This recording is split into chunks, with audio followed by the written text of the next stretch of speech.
إلي أنه استمع نفر من الجن فقالوا إنا سمعنا قرآنا عجبا. بدأت بسم الله في الدرس أولا تبارك رحمانا رحيما وموئلا وثنيت صلى الله ربي على الرضا محمد المهدى إلى الناس مرسلا وعترته ثم الصحابة ثم من تلاهم على الإحسان بالخير وبلا وثلثت أن الحمد لله دائما وما ليس مبدوءا به أجزم العلا. حمد و صلات کے بعد تمام دیکھنے والوں کو السلام علیکم ورحمۃ اللہ وبرکاتہ. میں ہوں قاری محمد اویس اور آپ دیکھ رہے ہیں میرا یوٹیوب چینل. امید ہے کہ آپ سب خیر و عافیت کے ساتھ ہوں گے.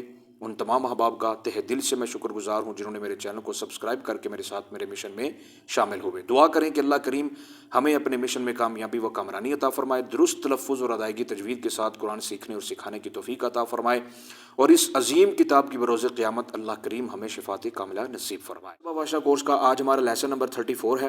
آج کے سبق میں آپ بدویوں کی قرات کے بارے میں معلومات حاصل کریں گے. یعنی جو عرب کے دیہاتوں اور گاؤں میں رہنے والے لوگ جن کو بدو کہا جاتا تھا, وہ قرآن پاک کو کیسے پڑھتے تھے, ان کے پڑھنے کا طریقہ کار کیا تھا, تمام تر تفصیلات جو ہے وہ انشاءاللہ عزیز ذکر ہوگی. لیکن آپ نے شروع سے آخر تک لازمی دیکھنا ہے, سبق کو درمیان میں سکپ نہیں کرنا ہے تاکہ کوئی سوال جو ہے وہ آپ کے ذہن میں نہ رہے. سبق کے آغاز سے پہلے اگر آپ میرے چینل پر نیو ہیں تو جلدی سے میرے چینل کو سبسکرائب کر دیں, ساتھ میں دی گئی گھنٹی کے نشان کو بھی دبا دیجیے تاکہ میری ہر نئی ویڈیو کا نوٹیفیکیشن بآسانی آپ تک پہنچتا رہے. تو آئیے سبق کا آغاز کرتے ہیں. قدر ناظرین کرام اور طلباء کرام, قراءۃ البدو ایک معروف قرات ہے. سب سے پہلے تو آپ یہ جان لیں کہ اس کا تعلق قرات شاذ کے ساتھ ہے. قراءۃ البدو جو کہ ایک معروف قرات ہے, اور اس کا تعلق کس کے ساتھ ہے؟ قرات شاذ کے ساتھ ہے. تمام جو اس کی تفسیر ہے وہ امام فرا نے اپنی کتاب معانی القرآن میں کیا کی ہے؟ ذکر کی ہے, اور آپ ایک مثال دے کر سمجھاتے ہیں.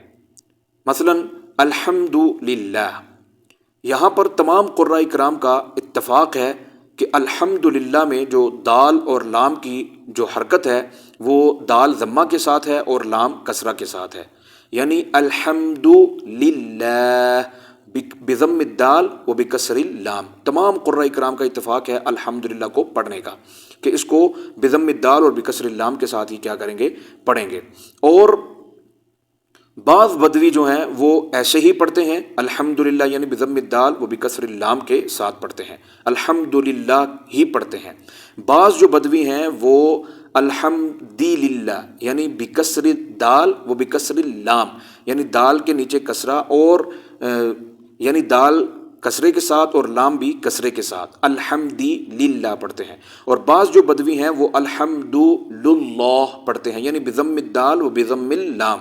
بہت ہی آسان سا سبق ہے. اگر آپ نے مزید اس کے متعلق جو ہے وہ تفصیلات جاننی ہے تو معانی القرآن کتاب کا کیا کر لیجئے؟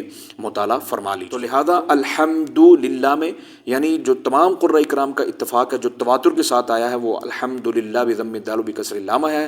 لیکن جو دیہاتوں اور گاؤں میں رہنے والے اس وقت کے جو بدو لوگ ہوا کرتے تھے ان کے پڑھنے کا طریقہ کار اس وقت جو ہے وہ تجوید اور یہ جو علوم ہوتے تھے ان کے متعلق ان کو اتنا علم نہیں ہوتا تھا, اس لیے کہ جس طرح ان کی زبان پر جاری ہوتا تھا وہ اسی طرح کیا کرتے تھے؟ پڑھ لیتے تھے. بعض جو ہیں وہ الحمدللہ یعنی بکسر الدال و بکسر اللام پڑھتے, اور بعض جو ہیں وہ بضم الدال و بضم اللام پڑھتے الحمدللہ. امید ہے کہ آپ کو سبق جو ہے وہ سمجھ میں آ گیا ہوگا. لیکن پھر بھی اس سبق میں جو میں نے تفصیل ذکر کی ہے, اگر آپ کے ذہن میں کوئی سوال ہو تو آپ بلا جھجک مجھ سے پوچھ سکتے ہیں. اگلے لیسن میں میری اور آپ کی ملاقات ہوگی. مجھے ان چیزوں کو اپنی دعا میں یاد رکھیے. اللہ حافظ. السلام علیکم ورحمۃ اللہ وبرکاتہ. أوحي إلي أنه استمع نفر من الجن فقالوا